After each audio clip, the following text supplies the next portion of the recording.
안녕하세요. 이국섭의 작은 도서관입니다. 오늘은 코로나19의 재발생이 급증하고 있고 또 눈만 뜨면 정치권에서 또는 국민들 사이에서 상대방을 비판하면서 책임 전가를 하는 상황들이 많이 일어나고 있습니다. 우리 사회의 갈등 문제가 심각한 수준이라고 느끼고 있기에 다소 안타까운 마음에서 여러분과 함께 시사 이슈 상황으로서 갈등이 많은 우리 사회를 돌아보면서 라는 주제를 가지고 갈등에 대한 생각을 정리하는 시간을 가져보려고 합니다. 우리 주변에서는 항시 갈등이 존재하고 있습니다. 최저임금제라든가 탄력근로제 또는 공유경제, 에너지 폐기물 매립지 등 여러 가지 이슈도 다양하지만 제가 보기에는 그 중에서 가장 심각한 갈등은 이념으로 인한 갈등이라고 여겨집니다. 현재의 여야 정치권과 또 2019년에 있었던 광화문과 서초동에서의 집회 등을 본다면 갈등이라는 양상의 크기가 너무도 크게 우리 주변으로 들어온 상황으로 보이기에 갈등이라는 것의 원인부터 살펴보는 것이 좋을 것이라고 사료됩니다. 인간에겐 자신의 영역을 지키는 것은 물론이고 자신의 권리에 대한 행사에 있어서 누구의 방해도 받지 않으려는 기본 욕구가 있습니다. 따라서 이러한 욕구의 충족을 위해서는 필요한 실행에 대한 방안으로 절차적 정의를 갖추어야 합니다. 우리 주변에는 소모적인 사회 갈등으로 확대된 여러 사건은 실제로 당사자들이 결정 과정에 참여하는 절차적 정의를 통해 결과적 정의를 도출하게 되는 경우도 있습니다. 이러한 과정 자체가 차별과 배제를 극복하고 존중과 신뢰를 받으려는 인간의 내적 욕구를 충족시켜 줄 수 있다는 점에서 우리는 주목을 해야 합니다. 절차적 정의를 통하여 결과적 정의에 도출한 사례로서는 신고리 핵발전소 5, 6호기에 대한 공론화 과정을 예로 들 수 있습니다. 신고리 5, 6호기는 울산광역시 울주군 서성면에서 짓고 있었으며 부산과 울산에 걸친 고리 원전단지에 들어서는 9번째, 10번째 핵발전소를 말하는 것입니다. 신고리 5, 6호기는 2016년 6월 원자력안전위원회에 건설 허가가 나면서 본격적으로 건설 중이었지만 원전 건설 백지화를 공약으로 내건 당시에 문재인 대통령 후보가 대통령에 당선되면서 2017년 6월 공사가 중단되었던 상황에서 당시 정부가 공론화 과정을 거쳐 공사 재개 여부를 결정하겠다고 한 것을 말하는 것입니다. 그 과정에서 2017년 7월 신고리 5, 6호기 공론화위원회가 출범했으며 공론화에 참여한 시민참여단은 2박 3일간의 수기 과정을 거쳤고 93.2%는 최종 결과가 자신의 의견과 다르더라도 수용하겠다는 입장을 밝혔고 실제로 종합토론과 4차례에 걸친 공론조사 끝에 공사를 재개하게 된 그런 사례입니다. 핵발전을 축소하는 방향으로 에너지 정책을 추진하라는 그런 결론을 내렸던 것입니다. 여기서 우리는 공론화 과정 속에서 나타난 다른 의견도 수용하겠다는 높은 수치는 절차 자체가 정의로움을 구현할 수 있음을 보여주는 매우 중요한 반증이라고 보여집니다.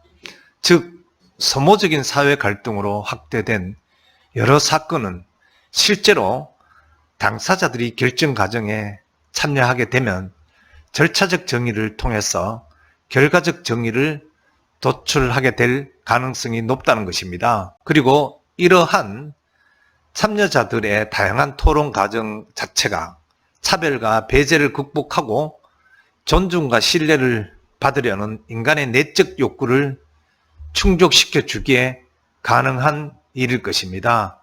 결국 절차적 정의를 실현하는 과정에서는 관계자 모두가 참여하는 의견을 개진하는 대화 속에서 스스로의 주장과 열망을 표현하고 그 과정에서 억압이 없어야 하는 공론화 과정을 거친다면 정의로운 결론을 얻을 수 있는 것입니다. 여기서 우리가 주목해야 할 부분은 자신과의 반대되는 견해를 가졌더라도 최소한 그 가치나 의미는 인정을 하고 상대에 대한 비난 혹은 인신공격과 같은 의견은 배제한 채로 협의와 대화를 통해서 결론을 이끌어내야 한다는 것입니다. 즉, 서로 간의 틀림이 아닌 다름을 인정하면서 구동존이라는 공존을 위한 합의를 끄집어내야 합니다. 그러기 위해서는 상대방의 의견을 들을 때에는 상대방의 다른 주장에 대해서 주장이 함의하고 있는 속뜻과 마음을 헤아리려고 하는 노력을 해야 하고, 그럼에도 불구하고 이해나 공감이 어렵다면 비판에 앞서 먼저 그 뜻을 알기 위한 노력을 해야 된다는 것입니다. 더불어서 자신이 의견을 개진할 경우에는 가급적 자신의 의견에 대해서 상대방이 주장하는 그 속의 뜻도 함께 이해하려고 하였듯이 전달하고자 하는 바를 위해서 최선을 다해야 한다는 것입니다. 즉, 상대방의 속뜻은 알고자 노력하고 또 내 의견에 대해서는 최선을 다해서 상대방이 이해 가능하도록 진정성 있는 전달을 위하여 노력을 해야 한다는 것입니다. 바로 이러한 노력들이 바로 절차적 정의에 있어서 필요 충분 조건이며, 이러한 조건의 달성이 결국은 다름에 대한 인정도 할 수 있고 다름으로 인한 갈등의 분출도 절제가 될 수 있는 올바름이라고 저는 여겨집니다. 결국은 기저에서의 근본은 상대방에 대한 존중이 기본임을 우리는 알 수 있을 것입니다.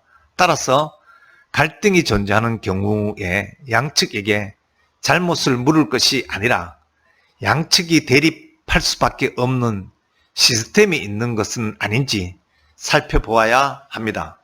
즉, 구조적인 충돌이 나올 수밖에 없는 부분을 개선해야 하는 것입니다. 즉, 전혀 다른 방향을 지향하는 목표 속에서 상충되는 목표를 부여받았을 경우 누구의 잘못이라 탓할 수는 없을 것입니다. 각자 자신이 맡은 책임을 다하려고 노력을 함으로 인해서 갈등의 길로 들어설 수밖에 없는 시스템이라면 그 시스템 하에서 해결하는 방안을 가져야 합니다. 우선은 갈등을 해결하고자 하는 마음의 자세를 가져야 한다는 것입니다. 그 다음으로는 상대방의 입장에서 생각하는 자세를 지녀보시기를 권해드립니다.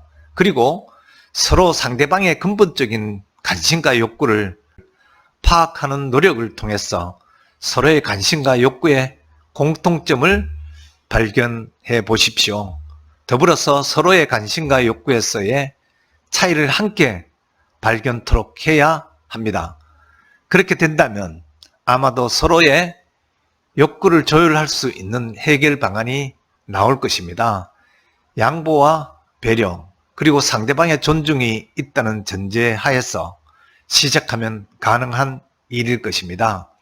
그러면 타협을 통한 최종적인 합의를 끌어낼 수 있을 것입니다.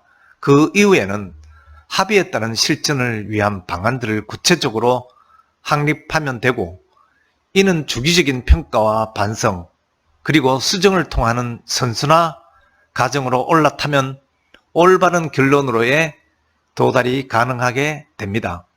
갈등은 있을 수 있습니다.